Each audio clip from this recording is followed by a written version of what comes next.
Alright, before we begin this video, I would just like to say, if you guys remember, we did this series about, carry the two... long ass time ago about Gino from Super Mario RPG. But in the beginning of the video, I said that you guys should vote in the poll and description. Well, you know what? YouTube took the feature down. Apparently it wasn't used enough, so now we don't have the poll feature. So now what do? There's a pinned comment in the comment section below, and you can go into the description, which is down below. Click the description, like see more, and you'll see it's the first link there. It will take you to a straw poll. What you do is vote in the straw poll for the next character. I'm gonna put all the rest of them in there, and I will do them all eventually, but I just want you guys to vote. If you guys want more information, go check out this video. And with that being said, let's go ahead and get into the video, because I know y'all got the attention of a freaking goldfish. So bye. Whoa, this is awkward. Hi. How y'all doing? I trusted you, and you gave me this. Okay, alright. I do apologize for it being a very long time. I don't know how else to say this because it's kind of a dickhead move. I do apologize for that. However, what we are going to be doing today, guys, is we're finally going to be talking about DoomSlayer in Smash Bros. One of the most wanted characters in Smash of recent years for Smash Ultimate. I want to do a moveset video on this guy, on this lad. I did a whole thing on Gino. You guys seem to like that video, so we're going to do another one on DoomGuy because DoomGuy was the highest rated character. Not that I can show proof or anything, YouTube, but trust me, he won the poll. It's been a while since this series has been out, basically. This is how we're going to do it. For starters, we're going to start off by talking about kind of a history rundown of the character. It's a brief history of the character and the series he came from. 2, we're going to be talking about the series from a Smash Bros standpoint of when people started wanting that character in Smash and when the character got hyped up, significant events that maybe supported people's wants for the character and made people want the character even more. Then we will go on an entire moveset analysis of the character, aesthetics. We're going to be talking about regular moves, B moves, aesthetics, just all over the place as much as I can get, I guess. I don't know. So that's how it's going to be run down. Once again, if you want to do a specific part, hopefully I have timestamps. So it is what it is. Either way, that's about everything I gotta say. I think we should just get right into it. I mean, you guys have been waiting a year for this, right? All right, let's just stop talking now because I'm stupid. I'm sorry for keeping you guys waiting for so long. Anyways, roll it.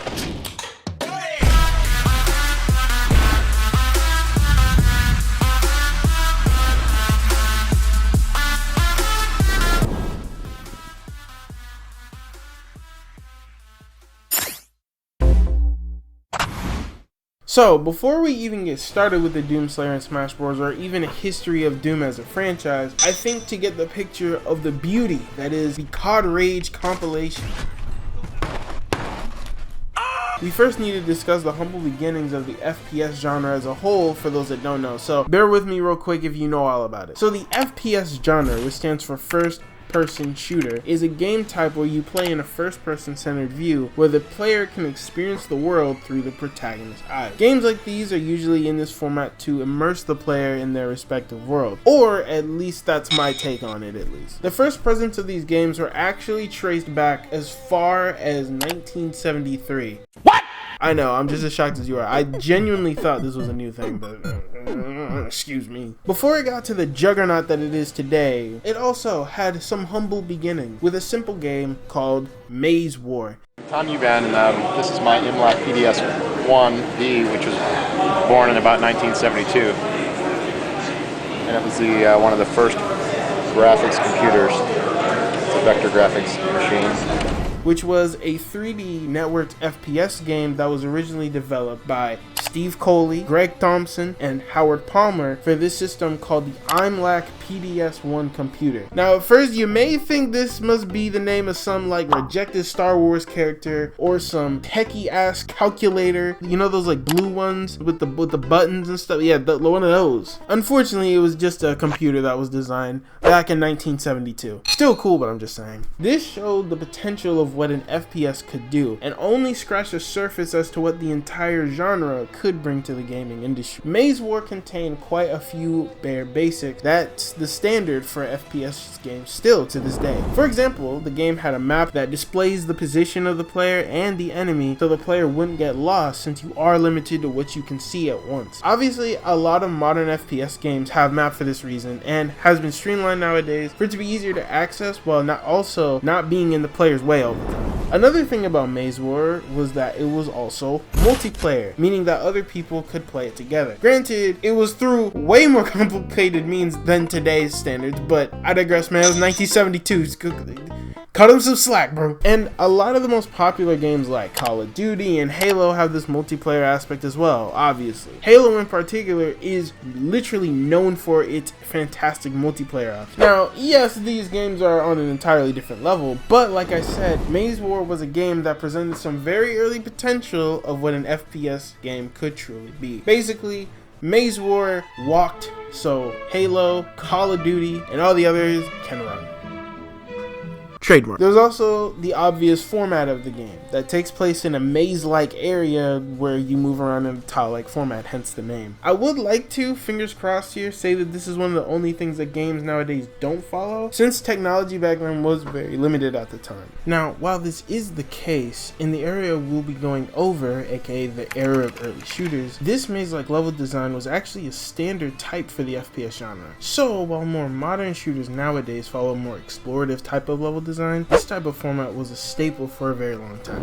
So this was, as far as we know, the game that actually established the basic concepts in order for the game to be classified as a first-person shooter, FPS. Now, before Bethesda came into the mix, there were a couple other titles that came out that both reflected and or expanded this formula and added new elements that we still see to this day. Now, while there are a couple games that somewhat furthered the development of the first-person shooter games as a genre, the Steam really picked up with an arcade game that was created by Atari and released in 1980, or as its full government is known as, Battlezone.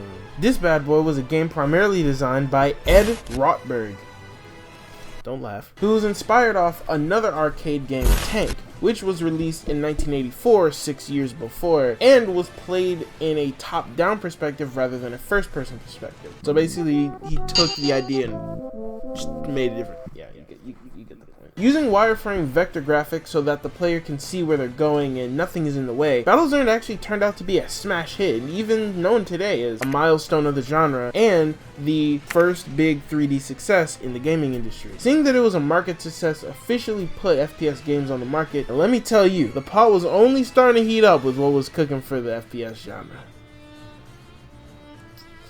God, that was corny. Enter in Pac-Man with the gut. I mean MIDI Maze. Please don't. Susan, I love you. Or as the cool kids with the Game Boy and or SNES would say, Baseball 2000. These names are at most a 4 out of 10 on a good day. Goodness gracious. MIDI Maze, oh yeah, by the way, we're just gonna say MIDI Maze for the purpose of this video, was a game released a few years later, 1987 to be exact. This not only featured Pac-Man's thirsty uncle, but also a bullet, which was the first time an FPS would feature such a thing. I mean, look at it. It's beautiful. It was also the first game to introduce the concept of a deathmatch, which, if you don't know what that is, What's wrong with it? I mean, of course, y'all know I got you. A deathmatch is a game mode which puts a bunch of fighters in a free-for-all setting where the goal is to kill other players and be the last one standing. Basically, a solo queue in Fortnite. This specific mode is now a standard in 90% of shooters nowadays, including Doom, which I promise we'll get into in a bit. I'm sorry, you'll see why this is important later. Now, you probably noticed a little trend with these games, or lack thereof. Due to first-person shooters being an entirely new genre, there was no true right formula with how to approach it, ending up with a diverse amount of different perspectives and themes with each iteration that came out. I mean, we went from a game about wireframe tanks to avoid Pac-Man's nasty uncle simulator. That was all about a change though, with just one company, and I'll give you a hint as to who it is. And of course, dragons. Now yes, while Bethesda didn't first create the FPS genre, they definitely played a humongous part in popularizing the genre for sure. With their games that focus more on turning the concept of a first-person shooter to the violent games that Lil Timmy plays with his friends that we all know and love. Bethesda's first claim to fame was the release of Wolfenstein in 1992, a game that definitely escalated the violence in multiple different ways. Man, you thought Mortal Kombat was bloody? I mean, it still was more violent, to be honest, but this was definitely running for third place for sure. And no, you heard that right, because the second place definitely goes to Doom, their next big hit that came out in 1993. There are other games like Half-Life and Halo that definitely pushed the genre forward later on. However, Doom was actually regarded as the ancestor of the main FPS, which, you know, I'll give it a gold star. It's been a pretty good noodle lately. The Doom series itself was one of the most influential games of its time. Not only because it established the concept of death matches as we know today, but the fact that it became so popular that apparently its multiplayer feature began to cause problems for companies whose networks were used to play the game. Like, Doom, for the most part, is a series that set the tone of what shooters would be like today and inspired games like Halo, Call of Duty, my outlook on life. But how did it all begin with the series exactly? Well, to start off, Doom was created by the lads over at ID Software, who was later on bought out by ZeniMax Media, which is a company that's the owner of Bethesda and now owned by Microsoft. So after the success of their big hit shooter, Wolfenstein, aka the grandfather of 3D shooters, development for Doom started off to keep the momentum going. Basically, they split up into two different groups of people. One team, aka everyone but John Carmack, worked on episodes of the new game, Spears of Destiny, while the other team, aka John Carmack, worked on new game technology that allowed for fast-paced 3D action. So after they released Spears of Destiny, they then decided what their next game would be based on Carmack's new engine. They were kind of tired of the Wolfenstein series, so they decided to make something new for the new engine. Eventually, Carmack, who was initially inspired off Dungeons & Dragons, decided on making a game with the theme of aliens and technology, inspired off of movies like Evil Dead 2 and Alien, then decided on calling it Green and Pissed. I know, sounds like a really bad, you know. So then, this happened. Much better. Doom was announced. Yay! Cue the sirens and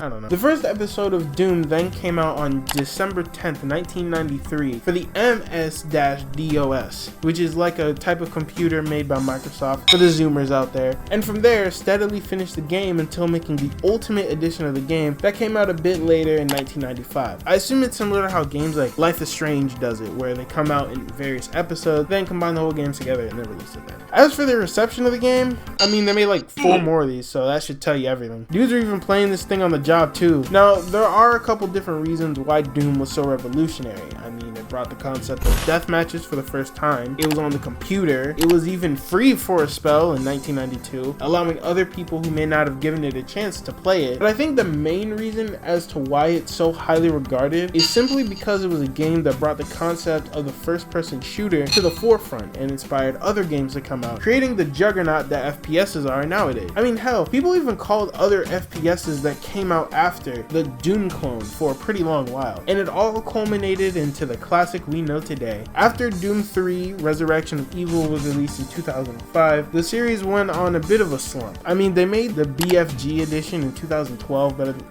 come on. That is until that faithful day in 2016 when Bethesda decided to bring back Doom with a fresh coat of blood-colored paint, causing much excitement in the community. Ever since then, it seems the love for this series actually has resurfaced as Bethesda released Doom Eternal in March of... You know, it's kind of crazy. My script says this year, but... Oh my gosh. 2020. But let's transition from Green and Pissed to Smash and reminisce about why people wanted him to smash the first. See what I did there? It was kind of cool. Stop it. Now, back in the day, despite his popularity, the DoomSlayer wasn't anywhere near as popular as he was today when we talk about how much people wanted him in Smash Bros. I mean, sure, he may have had a few fans here and there, but the hype for him slowly grew with the 3 things that had his popularity soar: the 5-channel league, the Adeline post, and the sudden Doom ports to the Nintendo Switch. These three things did not make the Powerpuff Girls, but it did make some pretty sweet takes people created about the character, and all these things were apparent during the making of the DLC for Smash Ultimate. So how exactly did the DoomSlayer in Smash train start chugging to such a degree? Well, I would say the idea started popping in people's heads with this 4chan post by an anonymous user who will just label as Agent A. Agent A had this post back in December of 2018, a little before the 5-channel leak was a thing, and I believe before the public release of the data mine of the Brave character as well. Here, Agent A had this to say: "My most wanted DLC is still my Silux and 80 Dream, but DoomGuy 2016 design but with Eternals exposed biceps and arm blade, Monster Hunter with male and female alts each wearing a different armor, Dragon Quest 3, 4, 8, or 11 hero, alt colors based on the rest of the series, Banjo-Kazooie." So you're telling me they not only correctly predicted the name of the Dragon Quest protagonist being the hero and got all 4 of the alts they used, but even got Banjo-Kazooie right, a character that wasn't speculated seriously to come to the DLC Fighter Pass 1 all that much.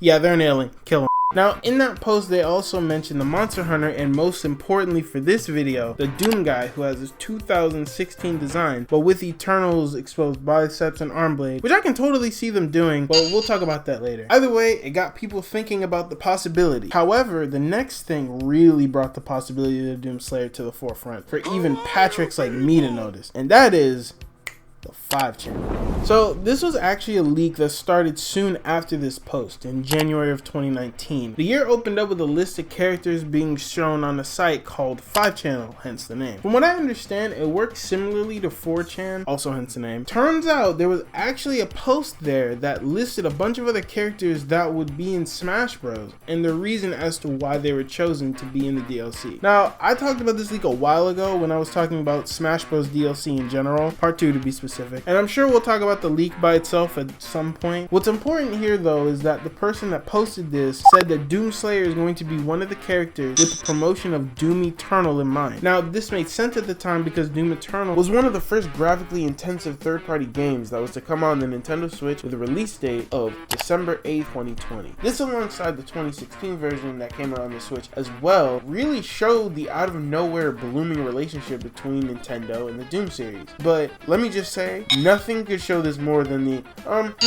I wonder, maybe the absolute load of Doom content Bethesda was dumping on the Switch?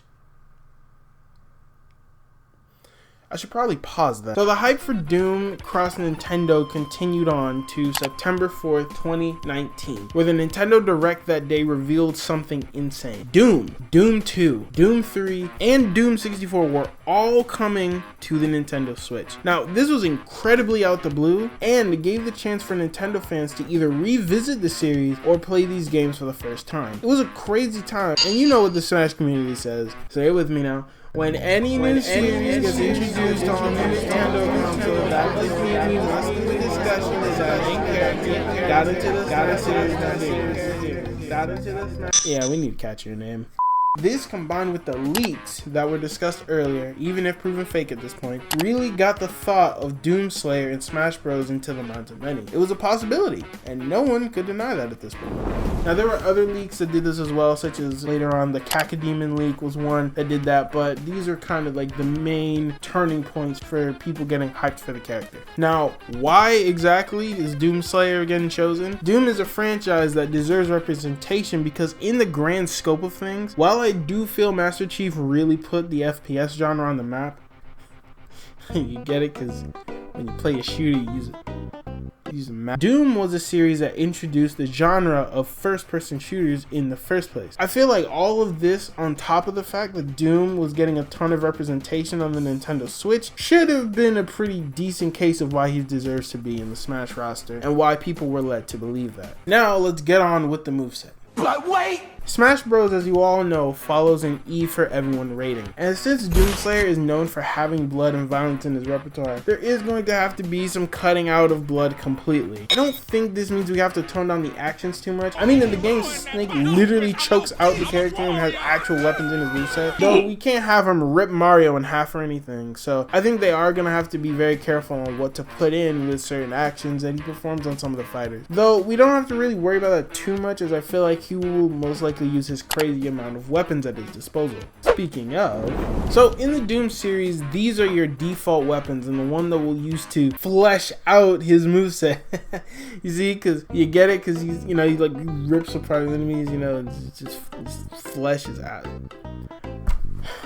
Alright, man, I'm sorry. Also, just want to say, I got this from Darwin when I asked what the main weapons they use in the Doom series are, and he gave me a whole list to use. So, either thank or direct your complaints over to him. We have the pistol, the shotgun, the super shotgun, the grenade, the plasma rifle, the BFG 9000, the chainsaw, and these hands. These hands being from like every other game, I guess. I don't know. On top of that, I'm also going to be throwing in the arm blade, the crucible, and the meat hook weapon that he has in Doom Eternal, since being able to use whatever you want seems to be quite the selling point for the Doom series, to feel like you're that bitch.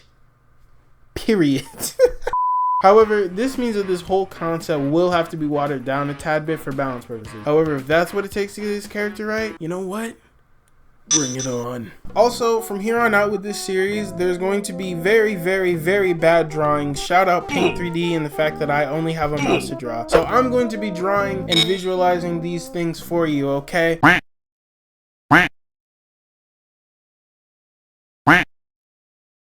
So starting off with basic movements. For his jab, I was thinking of a jab using his chainsaw to rack up damage, then like a nice clean Ganondorf kick as his finisher attack. Basically a jab to finisher attack. For his dash attack, he slams his arm blade down to the ground in the same formation as Little Mac's dash attack, but picture him stabbing an arm blade into the ground. Actually, don't do that. So for the forward tilt, for this I was thinking that he could join the Roy and Ganondorf club with having a jab that's strong but only hits once, referencing his punch attack in the Doom games. That was my original idea. Specifically the punch attack in the earlier ones where he punches forward, giving it extremely good knockback and damage, but only being able to attack once. So that is his forward tilt. It was originally going to be his jab, but you know, for the down tilt, due to DoomSlayer being so maneuverable in the Doom games, I think the most appropriate thing for a down tilt would be where he pulls a Simon Belmont and slides down to the ground, following it up with a kick at the end. It would show his athleticism and prowess on the battlefield as he gracefully, honestly, I don't even know where I was trying to go with that one. Now, for the up tilt, I can see a simple uppercut to the air, almost working like an anti-air from like Mortal Kombat games. DoomSlayer do be using his fist, and there are a few versions that you can use for it, so let's just say he punches up in the air. For the forward smash, it would basically be a stronger version of his forward tilt, which is a straight hook based on the original games where he does a hook with his fist. For his down smash, DoomSlayer would take out the fire axe from the Doom RPG games, and similar to characters like Mewtwo and Ryu, it only attacks one side of him rather than two. Plus, I think it would be really obscure but a cool reference, which we know Sakurai likes to do sometimes. As for the gesture, I'm thinking he either just throws the axe and then the axe disintegrates, or he just full out grabs an axe, slams it down Byleth style. Something along those lines.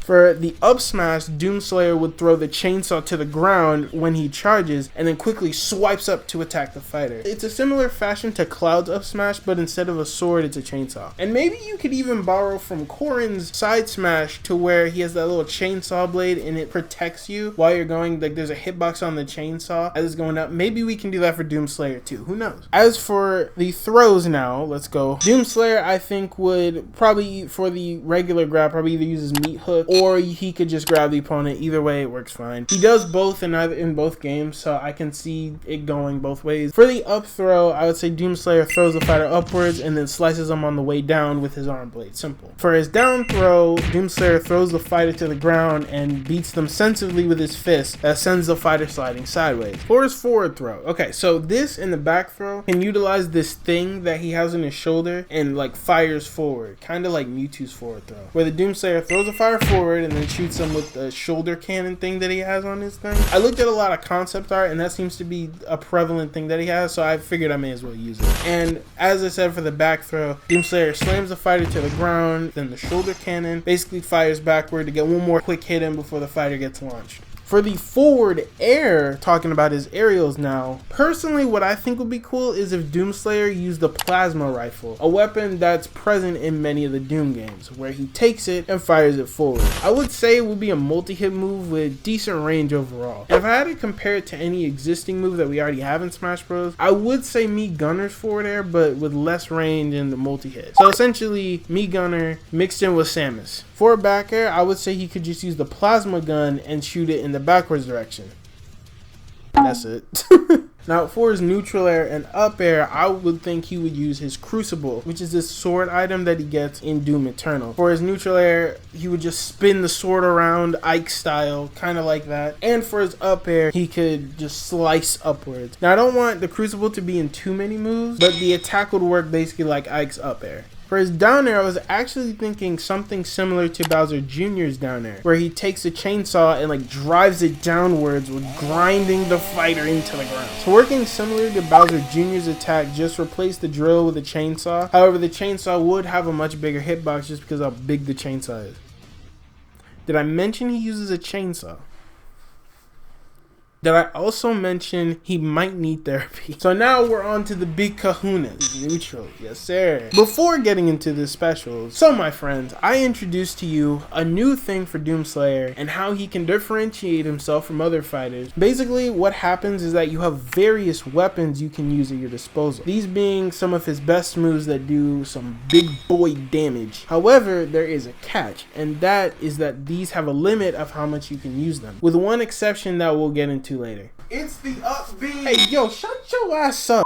To regain any of these moves, you have to hit the fighter with the previous moves we discussed earlier. As if you remember, besides the plasma rifle, all of the weapons are melee weapons that do less damage than these big boy weapons. The Doom games have a similar mechanic where melee weapons never run out, obviously, but come with the price of being weaker overall. With this, I think it could reflect the series pretty well. So when you do hit the fighters, you get ammo from these characters that'll somehow have like a visual whenever you get it. Maybe just like a pop up on the UI bar or something along those lines. And the neutral is where you're going to use all of your big boy ammo. So let's get right into it. So for the neutral B, this is what I'll officially dub as the gun gauntlet, where it takes use of 3 of his weapons: the pistol, the shotgun, and the super shotgun. DoomSlayer has these 3 weapons at the beginning of the match and is free to switch between all 3 while holding B while he swaps through different weapons. On top of that, you can still move around while you're switching weapons, by the way. So that's cool to not make yourself a big ass green target. Now, this is based obviously on how the mechanic would work in the Doom series, where you take out a weapon and you can jump around and kind of maneuver your way about the area while taking out the enemies while switching out guns and stuff. I really wanted to replicate that, so I think the neutral B is how it's gonna go while doing that. Now, another mechanic with this move is a thing that I dub the headshot mechanic, where it would automatically do more damage with your weapon of choice if you're able to shoot the fighter in the head. I figured I would go this route to show off the headshot mechanic in a lot of FPS games, where it's pretty common if you shoot the enemy in the head, they either instantly die or something along those lines. Obviously, you can't make the opponent instantly die in Smash Bros. However, more damage could be cool. Headshots in these games usually resort to killing an enemy off immediately, and I thought it would be a good idea to represent this mechanic in Smash Bros. Now obviously we can't do anything too crazy, you're not trying to have a Bayonetta Part 2 or anything here.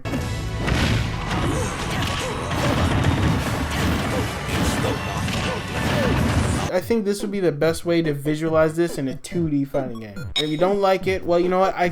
You come up with something better, alright? For DoomGuy's side B, I think you could use a Siphon Grenade, a weapon introduced in Doom 2016. How the move would work is that you would throw and control how far it goes, very similar to Snake's Grenade, but the difference is that unlike Snake's Grenade, when it hits the ground, it creates like this giant field, similar to how it works in the actual games, and in that specific area, the enemy takes gradual amounts of damage for a period of time. The perfect thing to compare it to actually is the complete opposite of the healing field item. Whereas the Siphon Grenade would do gradual damage to the opponent, the healing field would heal the opponent, as you can see. In fact, let's just copy its whole flow and say that's exactly how the move works. Alright? Don't care. Moving on. Okay, so I know we're tired of like the grappling hook recoveries and everything. I mean, Byleth and Joker kind of but I'll try to make it as cool as I can, so hear me out. So the recovery of DoomSlayer is using one of his newer weapons, the meat hook, an item that's attached to his shotgun and in the game allows DoomSlayer to latch on to his enemies or the ledge. Similar to, let's say, Yoshi's egg throw, you can control where you want the hook to fly. So to differentiate between Byleth and Joker's grappling recoveries, you not only send it completely straight, but you can do it completely vertical as well. You can even use the hook to latch onto a fighter and send yourself straight to them if you want, doing an attack afterwards that sends them flying instead of you, where you can follow up with a variety of options. I know Byleth has something similar to this, but listen man, I wrote this down before Byleth came out, alright? Screw off. As for the down B, I would say this is where we use the BFG 9000. Now, for this, it's pretty self-explanatory for the most part. The BFG 9000 works like how it does in the game. Obviously, slightly tinkered for balance purposes, but will pretty much work the exact same. Basically, he charges up and then fires it forward. Literally just like that, but just picture it in Smash Bros. In a 2D format. Now, as for his final smash. So from the research, aka looking at what other people use for the special moves, that's still research nonetheless. Alright, don't look at me like that, alright? Loser! It seemed that a lot of people wanted the BFG 9000 as a final smash, but I had it as a down B, so like, I kind of had to think outside the box for this one. So, to represent the chaotic nature as to what Doom is as a whole, I think what would be cool is the kind of final smashes that exist that I call the Dimension Final Smash. These are final smashes like the Duck Hunt duo and Steve's final smash, where they send them to the world, and I mean, to be honest, I don't know what happens afterwards. Drugged? I don't know. Anyway, this is what happens during DoomSlayer's final smash. So he starts out by taking out his chainsaw and slashing any fighter near him. Afterwards, he sends them on a similar battlefield as the box art of the 1993 version. You know, the orangish atmosphere of the game, and you got the enemies attacking him and stuff. Then, as with the Doom title, DoomSlayer takes out everything. The pistol, then the shotgun, then pulls out the chain gun, then finishes things off with the BFG 9000, ramped up at full capacity, and destroys the entire battlefield of enemies with a final explosion. Yeah, I know it's a lot, but trust me guys, I have Rains Down Theater on the Switch. I'm a professional. Now, one thing as well is deciding on what version we're going to use. The new version of the DoomSlayer or the old iconic version with the mid-drift before mid-drifts are cool. This was something that was also discussed in the 5-channel leak, but either way, I think that it's a cool idea for the character. Personally, I think it should be an equal split between the two, similar to how characters like Cloud and Wario and Kazuya are set up with alternating different costumes, as there's a reason for both being in there. The original is of course extremely iconic and makes sense to include, but then there's the new one which features a lot of the newer weapons that I had in his moveset. Another cool aesthetic that I actually got from this picture right here, made by the Spirit Shed, showed that if you switch to his costume from the 1993 version, his render would change depending on how much damage he has, to where he looks completely fine to completely bruised up, similar to the original Doom games with their portrait of the DoomSlayer. As for the taunts, let's go over the taunts. Like I said, we're going over everything here. So for his first taunt, basically he takes his chainsaw and like revs it up, showing that he's ready to fight and that he's thirsty for a good fight. A second taunt idea I had was that DoomSlayer takes out a lost soul enemy and then smashes it up with his fist and turns into cinders as he asserts his dominance over you, basically. As for taunt number 3, they gotta do something with the figurine he has. I was thinking maybe he takes the figure, he moves the arm to make it look like the figure is shooting you being the fighter. It's necessary, alright? Don't ask any more questions, moving on. As for his idle animations, I was thinking one, maybe DoomSlayer takes his fist and just cracks them real quick before going back into his stance. As for the other idle animation that I think would be cool, I think it'd be a good idea to just go with the old reliable, where he checks his gun and then kind of goes back in his regular stance, tight beat, you know. For the victory animation, for number 1, I think DoomSlayer would use an Argent Cell, which is basically the equivalent to an upgrade where you can boost the power of your weapons, health, etc. He picks it up and then smashes it in his hand, and then the announcer yells DoomSlayer as the camera pans into his face with a confident stare. As for his second victory animation, I think DoomSlayer uses the chain gun to mow down a series of demons and imps to a close-up of his face as the enemies fall one by one. Basically, Basically, it's a reference to the original box art of Doom 1993, where he's being attacked by a bunch of enemies. And as for his third one, I'm not sure why they left or why this happened, but essentially it's this. DoomSlayer wins! This was made by a person, I think their name is Nova Extra. Apologies if I can't properly credit them. They deleted their thing, so it's, you know, it'd be like that. But this was a fantastic idea for a victory screen animation, and honestly, I couldn't think of anything better. But I just want to make it clear that I didn't do this, and shout out to Nova Extra for the idea. So to finish things off here and tie everything with a neat little bow, there were 3 main goals I wanted to achieve with the DoomSlayer here, and those are: 1, I wanted to represent the FPS genre as a whole, as in this hypothetical, he would be the only fighter that falls completely into that genre. 2, I wanted to properly showcase the absolute absurdity of Doom when it comes to its diversity and weapons that you have at your disposal, making you feel like him. And when I say him, you know exactly what I'm talking about. You're him, bro.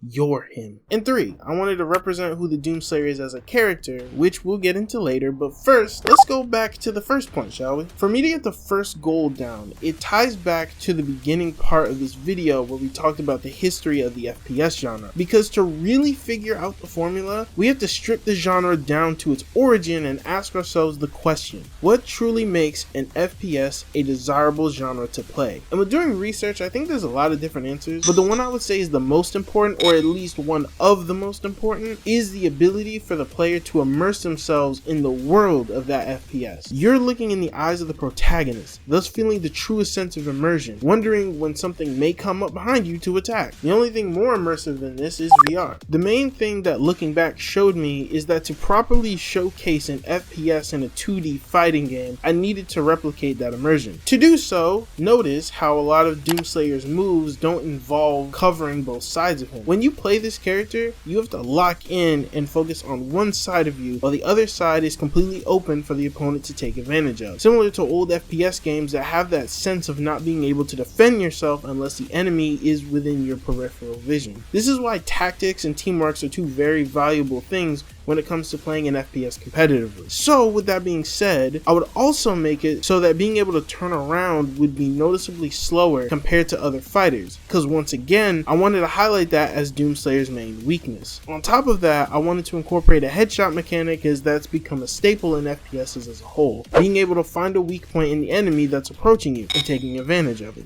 Now, when it comes to representing the Doom games specifically, Doom is a series where the goal of the game is to feel like a badass, for lack of a better term. It's a very true statement, as you get to kill enemies in one shot, you get to bash the brains in, and do a bunch of other things that I would probably send him to my nearest therapist for.